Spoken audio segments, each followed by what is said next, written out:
भारत में corona virus case 76 lakh के करीब पहुंच गए हैं, लेकिन इसी बीच कोविड-19 केस में लगातार गिरावट दर्ज हो रही है। पिछले 5 दिनों से एक्टिव केस की संख्या 8 लाख से कम आ रही है और अब 3 महीने बाद ये पहली बार है कि नए मामलों की संख्या 50,000 से कम आई है। जुलाई के आखिरी हफ्ते के बाद से ये पहली बार है जब इतने कम केस आए हैं। पिछले 24 घंटे में 46,791 नए मामले सामने आए हैं, जिसके साथ अब कुल मामलों की संख्या 75,97,064 हो गई है। इसके साथ ही अब देश में 7,48,538 एक्टिव केस हैं।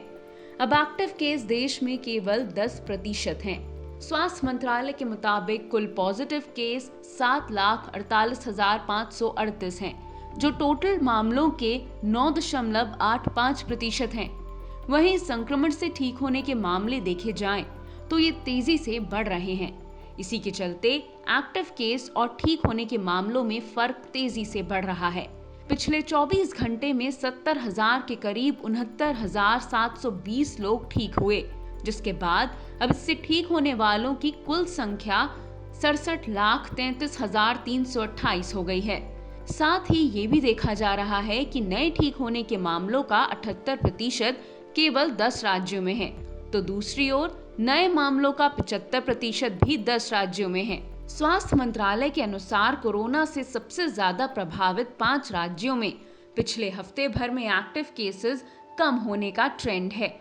महाराष्ट्र का एक्टिव केस कर्व पिछले 1 महीने में नीचे जाता दिखा, जबकि कर्नाटक और केरल में सितंबर के आखिर और अक्टूबर की शुरुआत में केसेस बढ़े। हालांकि अब इन 5 राज्यों में एक्टिव केसेस की संख्या कम हो रही है। वहीं स्वास्थ्य मंत्रालय के मुताबिक रोजाना आए नए मामलों में से 5,000 केस महाराष्ट्र, कर्नाटक और केरल से आते हैं। इस बीच पीएम मोदी ने ग्रैंड चैलेंजेस वार्षिक बैठक में भारत में कोविड-19 के कम होते मामलों पर कहा कि भारत में अब रिकवरी दर 88% है। वो इसलिए संभव हो पाया क्योंकि भारत ने सबसे पहले लॉकडाउन लागू किया था। देश में अब रिकवरी दर 88.63% है।